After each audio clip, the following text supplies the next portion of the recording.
नमस्कार देवेंद्र, कैसी है आपकी मराठी सीखने की यात्रा? मुझे उम्मीद है कि आप बहुत उत्साहित होंगे क्योंकि आज हम मॉड्यूल 1 के अंतिम पाठ में हैं। नमस्कार अमृता, मैं बहुत उत्साहित हूँ और थोड़ा नर्वस भी। ये सोचकर कि हमने पहले मॉड्यूल को पूरा कर लिया है, ये बहुत ही शानदार लग रहा है। मुझे याद है जब मैंने शुरुआत की थी तब मुझे लग रहा था कि मराठी कितनी अलग भाषा है, लेकिन अब मुझे कुछ आत्मविश्वास महसूस हो रहा है। अरे वाह देवेंद्र, ये सुनकर मुझे बहुत खुशी हुई और ये बिल्कुल सामान्य है कि आप थोड़ा नर्वस महसूस करें। लेकिन मैं आपको विश्वास दिलाती हूँ कि आज हम जो अभ्यास करेंगे उसके बाद आप खुद को और भी आत्मविश्वासी महसूस करेंगे। आज हम मॉड्यूल 1 में सीखी गई सभी बातों को एक साथ जोड़ेंगे और एक वास्तविक जीवन की स्थिति का अभ्यास करेंगे। हमारा लक्ष्य है कि आप किसी ऑटो में बैठकर अपनी पहली मराठी बातचीत शुरू कर पाएं। पहली मराठी बातचीत? वाह अमृता, ये तो बहुत ही रोमांचक है। मुझे याद है हमने स्लोली नमस्कार, स्लोली कसे आहात और स्लोली मी ठीक आहे जैसे वाक्यांश सीखे थे। बिल्कुल सही देवेंद्र, आपने बहुत अच्छा याद रखा है। तो चलिए एक छोटी सी वार्म अप ड्रिल से शुरू करते हैं। मैं आपसे कुछ सवाल पूछूंगी और आप मराठी में जवाब देने की कोशिश कीजिए। तैयार हैं? जी अमृता, बिल्कुल तैयार हूँ। बहुत बढ़िया। तो पहला सवाल, अगर आप किसी से पहली बार मिल रहे हैं तो आप उन्हें मराठी में कैसे अभिवादन करेंगे? मैं कहूँगा नमस्कार या शुभ प्रभात अगर सुबह का समय है। बहुत अच्छे देवेंद्र। और अगर आपको अपना नाम बताना हो तो आप कैसे कहेंगे? मैं कहूँगा माझं नाव देवेंद्र आहे, मेरा नाम देवेंद्र है। उत्तम, माझं नाव देवेंद्र आहे। बिल्कुल सही। और अगर आपको पूछना है आप कैसे हैं तो क्या कहेंगे? तुम्ही कसे आहात, आप कैसे हैं? शानदार। और जवाब में अगर आप ठीक हैं तो क्या कहेंगे? मी ठीक आहे, मैं ठीक हूँ। बहुत बढ़िया देवेंद्र, आपने बिल्कुल सही जवाब दिए। ये दिखाता है कि आपने कितनी अच्छी तरह से इन बुनियादी वाक्यांशों को सीखा है। ये वो शब्द हैं जो आपकी किसी भी बातचीत की नींव रखेंगे। नमस्कार, मी ठीक आहे, तुम्ही कसे आहात और माझं नाव, ये ऐसे वाक्यांश हैं जो हर जगह काम आते हैं। इन्हें लैंग मित्रा पर अपनी स्टडी कार्ड्स में जरूर दोहराते रहें। हाँ अमृता, मैं इन पर बहुत ध्यान देता हूँ। मुझे कसे आहात और मी ठीक आहे में आहत और आहे का अंतर समझना थोड़ा मुश्किल लगा था, लेकिन अब ये स्पष्ट हो गया है। बहुत अच्छे देवेंद्र, ये सुनकर मुझे खुशी हुई कि आपको ये अंतर समझ आ गया है। आहे एक वचन के लिए और आहत बहुवचन या आदर सूचक एक वचन के लिए उपयोग होता है, जैसे हिंदी में है और हैं होता है। अब चलिए एक कदम आगे बढ़ते हैं। कल्पना कीजिए कि आप मुंबई या पुणे में हैं और आपको ऑटो लेना है। आपको किसी खास जगह पर जाना है, जैसे शिवाजी नगर। आप ऑटो वाले से कैसे बातचीत शुरू करेंगे? पहले आपको अपनी मंजिल बतानी होगी। अच्छा, तो मुझे कहना होगा कि मुझे शिवाजी नगर जाना है। मराठी में ये कैसे होगा? बहुत अच्छा सवाल है देवेंद्र। आप कहेंगे मला शिवाजीनगरला जायचं आहे, मुझे शिवाजीनगर जाना है। मला शिवाजीनगरला जायचं आहे। क्या मला का मतलब मुझे होता है? बिल्कुल सही देवेंद्र, मला का अर्थ है मुझे और जायचं आहे का मतलब है जाना है। ये हिंदी के मुझे जाना है कि बहुत करीब है ना? हाँ, ये तो बहुत समान है।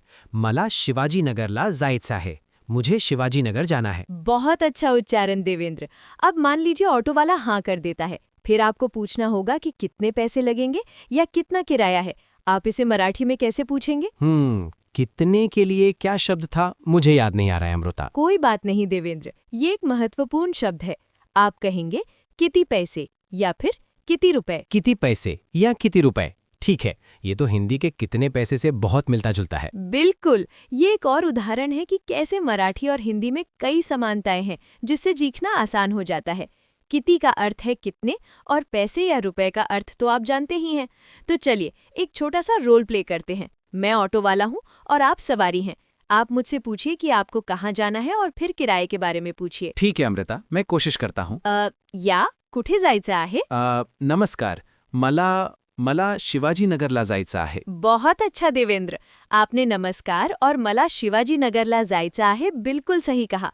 अब पूछिए कितने पैसे? किती पैसे? 100 रुपए। 100 रुपए? क्या 100 का मतलब 100 होता है अमृता? बिल्कुल सही पकड़ा देवेंद्र, 100 का मतलब है 100। ये हिंदी के 100 से थोड़ा अलग लगता है, लेकिन कुछ बार अभ्यास करने से ये आपकी जुबान पर आ जाएगा।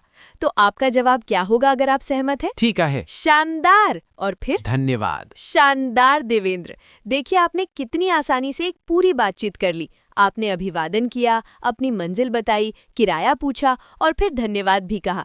ये आपकी पहली मराठी जीत है और मुझे बहुत गर्व है आप पर। वाह अमृता, ये तो बहुत अच्छा लगा। मुझे विश्वास नहीं हो रहा कि मैंने ये कर दिखाया। शंभर थोड़ा नया था, लेकिन बाकी सब बहुत सहज लगा। बिल्कुल देवेंद्र, और ऐसे ही छोटे छोटे कदम आपको आगे ले जाएंगे। मराठी संस्कृति में विनम्रता और आभार बहुत महत्वपूर्ण है। जैसे हिंदी में जी लगाकर बात करना सम्मानजनक माना जाता है, वैसे ही मराठी में भी कुछ ऐसे शब्द और वाक्यांश है जो आपकी बातचीत को अधिक विनम्र बनाते हैं। उदाहरण के लिए, जब आप किसी को कुछ देते हैं तो घ्या कहते हैं, और जब कोई आपको कुछ देता है तो धन्यवाद कहते हैं। ये तो बहुत ही दिलचस्प है अमृता। हमारी संस्कृति में भी धन्यवाद और कृपया का बहुत महत्व है। ये जानकर अच्छा लगा कि मराठी में भी ऐसी ही भावना है। मुझे लगता है कि ये भाषा और संस्कृति दोनों को समझने में मदद करता है। बिल्कुल देवेंद्र, भाषा सिर्फ शब्दों का संग्रह नहीं है, ये एक संस्कृति का दर्पण भी है।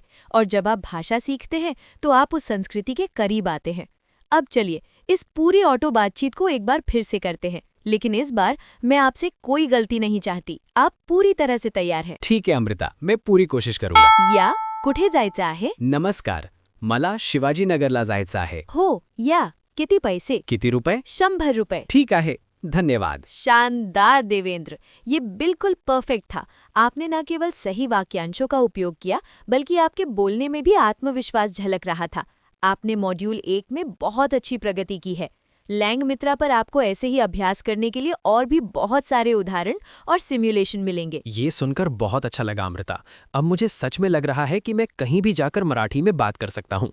ये बहुत ही प्रेरणादायक है। बिल्कुल देवेंद्र, और याद रखिए, भाषा सीखने का मतलब सिर्फ सही बोलना नहीं है, बल्कि आत्मविश्वास के साथ कोशिश करना भी है। गलतियां होंगी, लेकिन उनसे सीखेंगे। ये मॉड्यूल 1 यहीं समाप्त होता है और आपने अपना पहला कदम सफलतापूर्वक पार कर लिया है। बधाई हो। धन्यवाद अमृता, ये यात्रा बहुत ही शानदार रही है। मुझे बहुत खुशी है कि आपको ये पसंद आया देवेंद्र। अगले मॉड्यूल में हम थोड़ी और गहरी बातचीत में उतरेंगे। हम परिवार के बारे में बात करना सीखेंगे, जैसे आई यानी माँ और वडिल यानी पिता। और फिर हम भोजन और पेय पदार्थों के बारे में भी बात करेंगे। कल्पना कीजिए, आप किसी मराठी रेस्टोरेंट में अपनी पसंदीदा डिश ऑर्डर कर रहे हैं, तो अपने सीखे हुए शब्दों और वाक्यांशों का अभ्यास करते रहिए। खासकर लैंग मित्रा पर दिए गए अभ्यास सत्रों का उपयोग करें। वाह अमृता, ये तो बहुत रोमांचक लग रहा है। मैं अगले मॉड्यूल के लिए इंतजार नहीं कर सकता। बहुत बढ़िया देवेंद्र, तो मिलते हैं अगले मॉड्यूल में, जहां हम मराठी में और भी नई और मजेदार बातें सीखेंगे। तो आज के लिए पुनः भेटूया, यानी फिर मिलेंगे। पुनः भेटूया अमृता। धन्यवाद। धन्यवाद Devendra.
One language sets you in a corridor for life. Learn language with podcast. Subscribe.